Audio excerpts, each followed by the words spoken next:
Če bi včerajšnji dan lahko ponovno doživeli, kaj bi naredili drugače?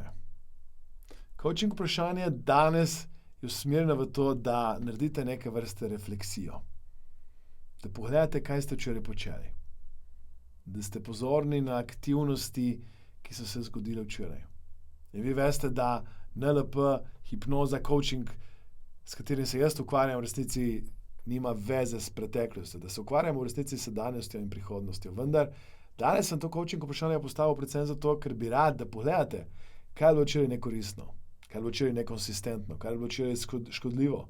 In da to danes eliminirate, da uporabite to izkušnjo, da uporabite to, kar ste se naučili od včerajšnjega dne in si rečete ne več.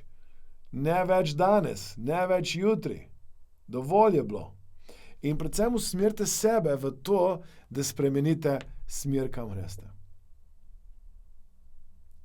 Izkoristite preteklost in učenje, ki vam jo preteklost, to učenje vam daje, zato, da nehate se ukvarjati s tem, kar se je zgodilo, temveč, da vzamete vsako lekcijo in jo implementirate v sedanjost in prihodnost.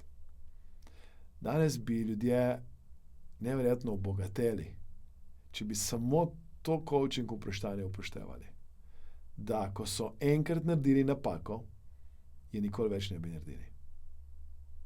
Danes bi ljudje imeli fantastične odnose, če bi samo to coaching vprašanje upoštevali. Ko so enkrat šli v odnos, ki je bil neprimeren, bi takoj nadaleč imeli že radar in bi rekli, evo, ta je ista kategorija odnosa in ne grem zraven. Če bi v resnici ljudje upoštevali to coaching vprašanje, bi imeli zakladnico znanja, ki je neprecenljiva. Še enkrat bi vam rad to vprašanje postavil na nekoliko drugačen način. Kaj je tisto, kar vam je včerajšnji dan prinesel? In včerajšnji dan pomeni tudi predvčerajšnjim. To je, govorimo pač preteklost na splošno.